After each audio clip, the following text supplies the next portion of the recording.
Hello, let's do the New York Times Medium Sudoku from May 19th, 2024. There's a link in the description if you'd like to try the puzzle yourself with the same software that I do called Sudoku Pad. And I'm going to get started right now. All right, so I make very few assumptions about your Sudoku knowledge in my medium solves. My hard solves, I do make certain assumptions. So let's go over some terminology here. First of all, we call these cells. There are 81 cells in the puzzle, a 9x9 grid of cells, and each cell in the answer will have a digit filled in it from 1 to 9. Horizontal line of cells is called a row, vertical line of cells is called a column, and these 3x3 areas of cells are called boxes, and only the ones that are denoted with these bold outline regions are boxes. So this would not be a box. It's 3x3, but it is not bold outlined. Now, what's true about rows, columns, and boxes is that we will end up placing the digits 1 to 9 exactly once each into each row, column, and box. So if you do the math, that means we end up with 9 of each digit, and that is 81 digits. All right, so all the math works out. Last piece of terminology for now is this is a band, a row of 3 boxes. We call that a band. You can kind of imagine like a band around something. And then a column of 3 boxes is called a stack, because you can kind of imagine stacking the boxes up. All right, just useful ways of talking about those structures. But also, what can we say about a band? Well, one thing we can say about it is it will have 3 of each digit, because it's made up of 3 rows, or alternatively, it's made up of 3 boxes, both of which tell us that we'll have, since each of those has 1 of each digit, there's 3 of them, we're going to have 3 of each digit. So, what we're most interested in right away is looking band to band, looking at each band one at a time, and finding when we have 2 out of the 3 of a digit placed, because that third digit is going to be quite limited. So as an example, we have these 2 6s here. So we don't have the third 6 in the band, but we do have 2 of them. Now, where can that third one go? Well, one way to think about that is the third, we're going to have a 6 in each row and in each box. So which row and box does not have a 6? Well, this row doesn't have a 6, and this box doesn't have a 6. So in order to place that 6, it needs to be in the intersection of those, in the same row and the same box. So the 6 is going to end up in one of these 3. Another way we can prove the exact same thing is this box needs a 6, and this 6 here says we can't repeat in this row, and this 6 here says we can't repeat in this row. So we end up with a 6 in one of these 3 cells. Now, we're not going to be guessing. We're not going to just randomly place one of these as a 6. But we do want to remember this information that we found. So I'm going to use the corner mark mode in Sudoku Pad, and I'm going to corner mark the 6s here. There's 2 different notation modes. There's the corner mark and the center mark. You can see why they're named as such. I'm going to always use corner marks to mean that within a box, not anything to do with rows and columns, but within a box, we have reduced a digit to some list of cells within that box, an exhaustive list of cells. So in this case, the 6 is in one of these 3 cells. I'm only ever going to mark corner mark a digit in a box if it's down to 3 or fewer cells, and even if it's 3 cells, only if they're all in the line. 2 cells I'll do anywhere, but 3 cells only if they're all in the same row or all in the same column. All right, cool. So now we want to hunt for more duplicate digits. You can, of course, just try to look, but if you want to be confident and not miss any, my recommendation is to compare each box against each other box. So we're going to compare this box against box 1 against box 2, box 1 against box 3, and box 2 against box 3. My recommendation is to start with the box that has the fewest givens. So we just have to remember 4 here. And we look for a 4 in this box, and we look for a 4 in this box. We don't see any. Then we just have to compare these 2 boxes against each other. So I would start with this one, 169. Look for 169 over here. We don't have any. So that was the only repeat. But before we move on, there are 2 more things I want you to look for. The next thing I want you to look for is a filled box row like this. This is a box row because within the box, it's a row within the box, right? So this box row, we know what all 3 digits are. So the 2, 6, and 8. So what we can do is we can look at the 2 rows that it's not in the 2 boxes that it's not.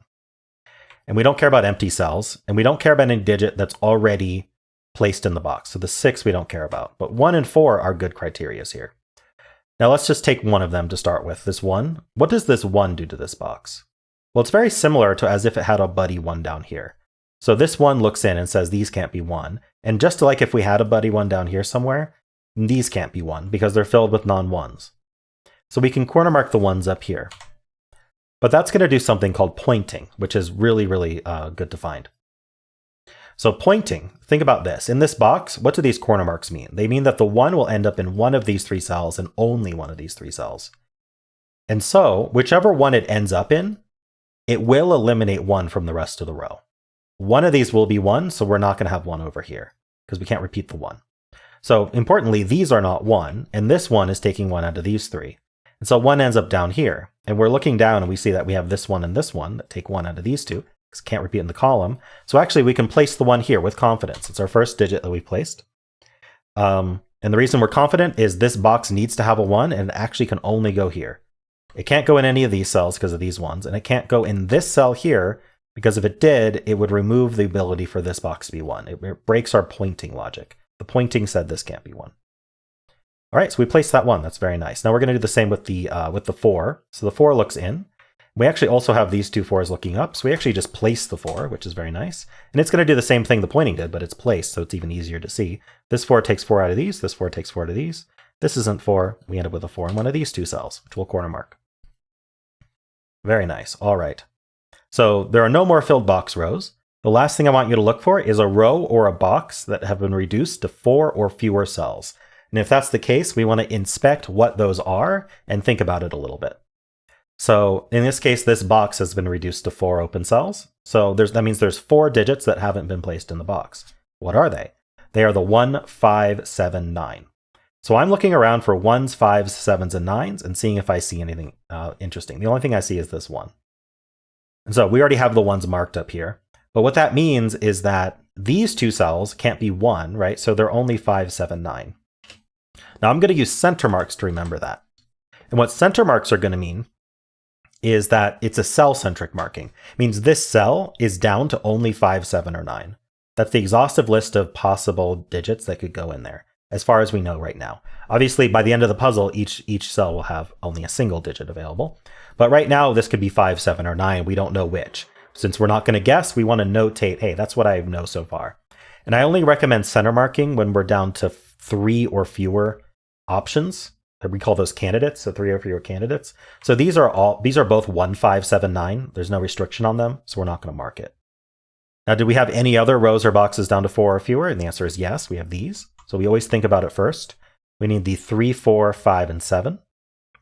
So we know we have this 4 here. We also have this 3 here. So since these can't be 4, I'm willing to just put 3, 5, 7 here. And then we can clean up this 3 here. This 3 sees that. Now, the red marking option that I have on is just telling me, hey, there's already a 3 in the column, so there's no reason to center mark that. It's just a nice, handy shortcut tool. It's not telling us anything that we couldn't have already known just by scanning the row, column, or box. It's not based on the answer to the puzzle. Like, I don't know. For example, there's no reason for me to think that this cell is 3, but even so, like, in fact, I can tell you that we can't have this be 3 and this be 3, right? It's not basing it on the answer. It's based on what you've done so far in the givens. So it doesn't, we don't know where the 3 goes. This isn't telling us, hey, you were right about the 3. All it's telling us, in fact, this could be 3, we don't know. All it's telling us is that, hey, you put a 3 here, so you probably don't want a 3 in the same box. So we mark that red. Anyway, very handy functionality. And I like it better than automatic candidates because automatic candidates are just gonna give away way too much. And also they're gonna start eliminating stuff without you noticing, which is, I wanna know when I've eliminated things so I can react to that. Anyway, down over here, it's 3, 4, 5, 7. We have this 3. So this is down to 4, 5, 7. We have this 5. So this is 3, 5, 7. No, it's not a 5. Sorry, 3, 4, 7. I said the wrong digits. So these are all down to 3. So that's good. We know the 4 is one of these 2 that reinforced by the row. All right. So now I think we're done with that band. That's everything we wanted to look for. So we're going to move on to the next band, do the same thing. So I'm going to start here, 4 and 8. I do see we have 2 4s here, and we have this 4. So 4 ends up in one of these 2. The 8 does not have a buddy. We also have the 3 and the 1, so we do have the 2 3s looking in. This 3 looks down. That lets us place a 3 right here. Very nice. And that's it for the duplicate digits, for the buddies. We do have a filled box row, so we want to look here for anything that might help. And the 1 helps. The 3 and the 4 are already in the box. But the 1 does look in. This 1 looks down and actually lets us place the 1 in the box. Now this one does have a buddy, so we want to look in here. And that's always going to happen, right? It's either going to be pointing or it's going to be placed. So you always want to follow up in the other box. And we end up placing the 1 here. And now if we look up and down to see, and we can see, or we just notice our red marking up here, this corner mark 1 is no longer possible because we placed the 1 elsewhere in its column, which means there's now only one place in this box that can be 1, so it must be 1. It's called a hidden single. And our corner marks helped us remember that without having to remember it ourselves. Now we know this is down to 5, 7, 9, so I'm just going to pencil that now because it is 3 or fewer. All right, now did this one do anything else? We want to look for buddies. We want to look for filled box rows. We also want to look to see if it's row, column, or box. Sorry, if it's a row or box, we're reduced to 4 or fewer. We took care of the box. The row is still plenty of digits left. All right. So that was this 1. This is now filled, so we can look over here. Unfortunately, 1 and 3 are already placed, so we can't do anything with that. So that's the filled box rows. This row is down to 3 open digits. We want to start with that because I want to start with the fewest. And it's going to be a triple for this box, which is very handy. I'll explain that in a second. But what are the 3 digits we're missing? We're missing the 2. We're missing the 6 and 7. And this can't be 2 because of the 2 sitting right here. Now, what does this 2, 6, 7 do? Well, we know that these 3 cells are going to end up being 2, 6, and 7 because we can't repeat any digits here. And the only digits available to them are 2, 6, and 7. If you look at our center marks, you'll see that that's true. There's no other digit center marked in any of these cells. Which means the 2, 6, and 7 will end up in these 3 cells, which means they can't also end up in these 4 cells. So actually, this box has 4 open cells. If we can, according to the box, we kind of know what these are. The rest of the box doesn't care how they resolve, just that they're going to be 2, 6, 7. So we have the 1, 2, 3, 6, 7 known. So the missing digits are 4, 5, 8, 9. We know the 4 is here. This can't be 9, so I might as well put 4, 5, 8 here. Both of these can't be 4, so these are 5, 8, 9. And this can be any of them. So we also have this box that's down to 4 digits. We need the 2, and we can see that this 2 looks up. That means the 2 is in one of these 2 cells. And that is going to point. That points into this box. These can't be 2. This can't be 2. So the 2 ends up in one of these 2 in the box. Very handy. So other than the 2, that's why we think about them first, because we can notice some nice things about it right away. So we need the 2, 6, 7, 8. So I'm seeing this can't be 6, so this is 2, 7, 8. I see this can't be 8, so this is 2, 6, 7. And neither of these can be 2, so these are 6, 7, 8. All right, we are getting a little bit cluttered here. Sometimes that happens when we do all of them that we find are 3 are remaining. But with this technique, that is what it is. You can choose not to pencil it if it's 3 and you don't think it's going to be helpful. You can always come back later and do it. I'm going to do it just for demonstrative purposes, though. Okay, so I think that's all we get out of that band. Let's move on to the next band. Notice we've gotten a lot out of this puzzle just by looking at this band and then this band. We still have this band left. So I'm going to start with the 6, 4. There are no 6, 4s. Now the 1, 2, and 9, we do have the 2. So the 2's look in here. And that places this 2. And that removes this 2 corner mark we just recently placed. Now there's only one place for 2 in the box, which is here. Remember, these pointing 2s say these can't be 2. And now this 2 looks up, this 2 looks down.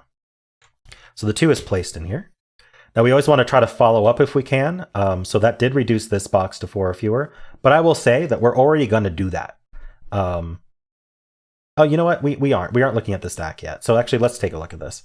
I was thinking we were looking at the stack. We need 5, 6, 7, 9. So we just look for 5, 6s, 7s, and 9s. I see these 6s look in. So we can actually place the 6. So this can't be 6. That means the 6 is one of these 2 cells, for what it's worth. And what were these? We can pencil them now because it's 3 digits. We need the 5, 7, 9. I'm not seeing any restrictions on that, so we'll just pencil it. Okay. I am noticing that whenever you pencil a cell, be on the lookout to see if you formed a pair or a triple. And in this case, we have formed a 5, 7, 9 triple here. I recommend taking care of it right away, even if it's not something you've looked at yet. So in this case, this is a naked 5, 7, 9 triple. It works very similar to this 2, 6, 7. They all share a column. Because they share a column, we can't repeat any digits. We can't do 2 5s here. It's not going to work. So we need 3 different digits to put in these 3 cells. And if you look, the only 3 digits listed in any of the cells are 5, 7, 9. So that's a 5, 7, 9 naked triple. We use the word naked when we're referencing just what the candidates are left in each cell, so the center marks. So we found a naked triple, which means that these don't care how the 5, 7, 9 resolve. They're going to see the 5, 7, 9 regardless, because these will end up 5, 7, 9. So what are the 2 digits that this column doesn't have yet? I can see one of them's a 1, and I already see this one tells us it's not here. So we can place this 1 for the column. And the final digit is a 3. We can place that as well. Very nice. Okay, so I'm already seeing that this is going to be 579 because of the column, right? And then here, what's the other digit we need? 1, 2, 3, 4. It looks like we need an 8 as well. So 8 in this box can only go here because of this 8. And then this is also 579. So we have a lot of 579s left in this stack. That's the only digits we don't know about. But we don't know about them in every column in every box. So something's going to have to help out there. All right, so now we can rescan this this stack. Or sorry, not the stack. We can rescan this band that we were on. So let's do that. So the 1, 2, and 9. We got the 2. We do have 2 1s now. And this one looks down. So the 1 is here. We have all our 2s. The 9, we don't know where the 9 goes. But in this box, we do know where the 9 goes because we have a bunch of 9s looking in. So if you notice that, it's helpful to do. Because I was just looking at how this 9 might affect this box, and I did notice we had a bunch of 9s. So that's helpful. We can place this 9 here. So this is not a 9. Okay, so now we want to look for filled box rows, but this is filled, but we don't care because we already know everything about the box, basically, right? We do know the 9's in one of these too, if that helps, which would have been caused by this 9 looking in, right, on this filled box row. No other filled box rows. Any rows or boxes down to 4 or fewer? Let's start with this row, which is down to 4. I just kind of pick one. Actually, this row is down to 3, so let's start with that. You want to start with the fewest because you can get the most out of those. We need the 3, 7, 8. 3, 7, 8. What am I seeing? I'm not seeing much. 3, 7, 8. I just see this 3, and then I see the 8 in this box. So that does mean the 8's in one of these 2 cells. We have the matching 8s. Oh, I didn't compare 1, 2, 5, 8, 9 against this box. 1, 2 are done. 5 is not placed. 8 is, we already just did that, and then the 9 we already got. Okay, good. So that was this row. Let's do this row next. Remember the 5, 7's part of it, so there'll be 4 digits. We need the 4, 5, 6, 7. 4, 5, 6, 7. We know neither of these can be 5. So these are down to 4, 6, 7. This can't be 4, this can't be 6 because of these guys. That's quite nice. And then 4, 5, 6, 7. I think this can be any of them. It's unfortunate. Okay. And now this box is 3, 4, 6, 7. This can't be the 3 or the 6. So this is down to 4, 7. Another way to think about this, actually, so this is a naked pair, and that does remove 4 and 7 from these cells. So these can't be 7, placing the 3, 6. Another way to think about that is we do have this 3, 6 looking down into the box, meaning there's only 2 cells in the box that can be 3, 6, so they must be, and this 6 and this 3 tell us the order. Either way, you get this 3, 6 placed. Let's take care of this 3 first. That gives us this 7, 8 pair. Quite nice. This 6 looking up removes the corner mark 6 from here. So we want to look how many we have left in the box. There's just 1, so we can place it. This 3 also looks up, removing 3 from this cell. When we do that, we want to scan the row, right? We have this row penciled. Scan the row for 3s. It doesn't hurt, right? And actually, we do see that this row now has only 1 place for 3, so we can place it. Very, very handy to do that right when you eliminate, rather than trying to wait. We also got this 4, 7 pair. It doesn't just affect the box, it also affects the rest of the column. These can't be 4, 7, because the pair is down here. They share the column. So the rest of the column will see however this resolves. This is 4, 7. Notice this can't be 4, 7. This can't be 7. Otherwise, this is 7, 4. This still can't be 7. This still can't be 4, 7, right? Doesn't matter how this resolves. These can't be 4, 7. So this ends up 5, the only digit left. That's 7, that's 4. And this can't be 7. All right. That 7 that we placed gives us the 8 and the 7 here. That makes this a 6, 2, and 7. These are just resolving as the only possibilities for those cells. This is 2 or 8. Looks like it could be either. I'm just looking at the column here. This is 7 or 8. Could be either. And then how about this column? We need a 2, 3, and 7. So the 3 in this column, you can see this 3, can only go here. This is down to 2 or 7. We get a deet deet toot in the corner. So the 8 ends up, if we inspect these center marks, right? The important one to notice is that 8's in one of these 2. And that's going to point, causing the 8 to be only here. Because this 8 looks up, these 8's point in. So 8 is placed here. This can't be 8 anymore. All right, 2, 5, 7, 9. This can't be 7, so this is 2. This can't be 2 or 7, so this is 5, 9. This can't be 6 or 7, so this is also 5, 9. Yeah, so this 6, 7 looking in And oh no, we already have a 7 in the box. What was I seeing? Sorry, I for some reason thought 7 was one of the options for that cell. It's not. What are the options for this box? We need a 2, 5, 6, 9. So this can't be 2 or 6. So this is down to 5, 9. In fact, if you look, 2 and 6 can only go here in this box. And in fact, 2 can only go in one place in this box. So let's place that. Let's place the 6.